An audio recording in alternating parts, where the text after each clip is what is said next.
Anas bin Malik റളിയല്ലാഹു അൻഹു സ്വഹീഹ് ബുഖാരിയിലുള്ള ഹദീസിൽ അദ്ദേഹം പറയുന്നുണ്ട്, ഞങ്ങള് പുറത്തു പോയിട്ട് തിരിച്ചു വരുന്ന സന്ദർഭത്തിൽ അങ്ങ് വിദൂരത്തെ മദീന ഞങ്ങൾ കാണാൻ തുടങ്ങിയാൽ തന്നെ ഞങ്ങളുടെ യാത്ര വേഗത്തിലാക്കും, യാത്രാമൃഗങ്ങളുടെ വേഗത കൂട്ടും, എത്രയും പെട്ടെന്ന് അവിടെ എത്താൻ വേണ്ടി.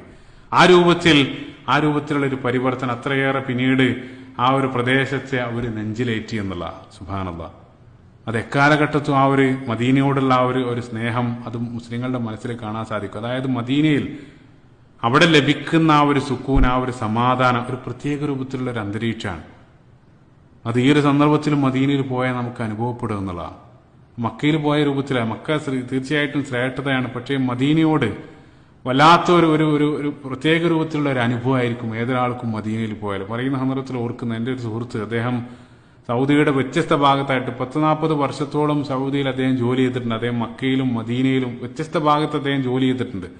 അപ്പോൾ 40 വർഷത്തെ ആ പ്രവാസ ജീവിതത്തിന് ശേഷം അദ്ദേഹം വിട്ടുപിരിഞ്ഞു പോകുന്ന സന്ദർഭത്തിൽ ഞാൻ അദ്ദേഹത്തോട് ചോദിച്ചു, നിങ്ങൾ ഈ ഒരു 40 വർഷത്തെ ജീവിതകാലത്ത് നിങ്ങൾ ഏറ്റവും ഓർക്കാൻ ഇഷ്ടപ്പെടുന്ന ആ ഒരു കാലം ഏതാണ്? അപ്പൊ അദ്ദേഹം ഒരു സംശയത്തിനിടയില്ലാതെ അദ്ദേഹം ഉടനെ തന്നെ പറഞ്ഞത്, മദീനയിൽ ഞാനുള്ള ആ ഒരു 5-6 വർഷമാണ്. അതെനിക്കൊരിക്കലും ജീവിതത്തിൽ മരണം വരെ എനിക്ക് മറക്കാൻ കഴിയില്ല എന്നുള്ള ആ രൂപത്തിൽ ഓർക്കാൻ സുഖമുള്ള ഒരു അനുഭവമായിരിക്കും ഏതൊരാൾക്കും മദീന നൽകുക എന്നുള്ളതാണ്. സുബ്ഹാനല്ലാഹ്. പ്രത്യേകമായിട്ട്, അതായത് മക്കൾക്ക് ശ്രേഷ്ഠതയുണ്ടെങ്കിലും മക്കൾക്ക് ഇല്ലാത്ത ചില ശ്രേഷ്ഠതകൾ മദീനക്ക് റസൂലുള്ളാഹി സ്വല്ലല്ലാഹു അലൈഹി വസല്ലം പറയപ്പെട്ടതായിട്ട് കാണാൻ സാധിക്കും. അത് അവസാന നാളിൽ വരെ, അതായത് ഭൂമിയിലുടനീളം ഫിത്ന വ്യാപിക്കുന്ന സന്ദർഭത്തിലും ഏറ്റവും വലിയ ഫിത്ന നമ്മൾ അഭിമുഖീകരിക്കാൻ പോകുന്ന ഖിയാമത്ത് നാളുമായിട്ട് ബന്ധപ്പെട്ട് കടന്നു വരാനിരിക്കുന്ന ദജ്ജാലാകുന്ന വലിയ ഫിത്ന പോലും മദീനയിലേക്ക് പ്രവേശിക്കില്ലെന്ന് റസൂലുള്ളാഹി സ്വല്ലല്ലാഹു അലൈഹി വസല്ലം സ്വഹീഹ് ബുഖാരിയിലുള്ള ഹദീസിൽ പറയുന്നുണ്ട്.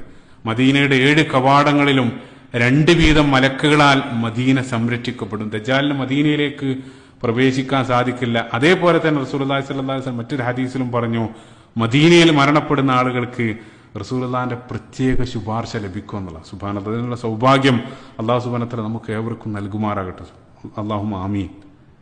വളരെ വിചിത്രമായിട്ട് വളരെ കൗതുകപ്പെടുത്തിയ ഒരു ഉദ്ധരണി കാണാൻ സാധിച്ചത്, ഈസാ നബി അലൈഹി സ്വലാത്തു വസ്സലാം രണ്ടാമത് തിരിച്ചു വന്ന് യഥാർത്ഥത്തിൽ ഇവിടെ മരണപ്പെട്ടതിന് ശേഷം ഈസാ നബി അലൈഹി സ്വലാത്തു വസ്സലാമയെ ഖബറടക്കുക പ്രവാചകൻ സല്ലല്ലാഹു അലൈഹി വസല്ലമയുടെ സമീപത്തായിട്ട് മദീനയിലായിരിക്കും അദ്ദേഹം അന്ത്യവിശ്രമം കൊള്ളുക എന്ന് ചില ഉദ്ധരണികളിൽ സൂചിപ്പിച്ചായിട്ട് കാണാൻ സാധിക്കും. ഹദീസ് ചില ആളുകൾ ദഈഫ് എന്ന് സൂചിപ്പിച്ച ഹദീസ്, ചില ആളുകൾ ഹസൻ എന്നും ഹദീസ് രേഖപ്പെടുത്തിയായിട്ട് കാണാൻ സാധിക്കും. ഇതിന്റെ പ്രാമാണികത ആഴത്തിൽ പരിശോധിച്ചില്ല. ഹദീസ് ശരിയാണെങ്കിൽ എത്ര മനോഹരമാണ്, ചിന്തിച്ചു നോക്കുക. മുസ്ലിങ്ങൾ ഏറ്റവും പ്രധാനപ്പെട്ട ഒരു കേന്ദ്രമായിട്ട് ഗണിക്കപ്പെടുന്ന ആ ഒരു കേന്ദ്രത്തിൽ മുസ്ലിങ്ങൾ സ്വയം ജീവനേക്കാൾ, സ്വയം ശരീരത്തെക്കാൾ സ്നേഹിക്കുന്ന പ്രവാചകൻ സല്ലല്ലാഹു അലൈഹി വസല്ലം അന്ത്യവിശ്രമം കൊള്ളുന്ന അതേ സ്ഥാനത്തായിരിക്കും പിന്നീട് പ്രവാചകൻ സല്ലല്ലാഹു അലൈഹി വസല്ലമയുടെ അനുയായിയായിട്ട് മടങ്ങി വരുന്ന ആ ഈസാ നബി അലൈഹി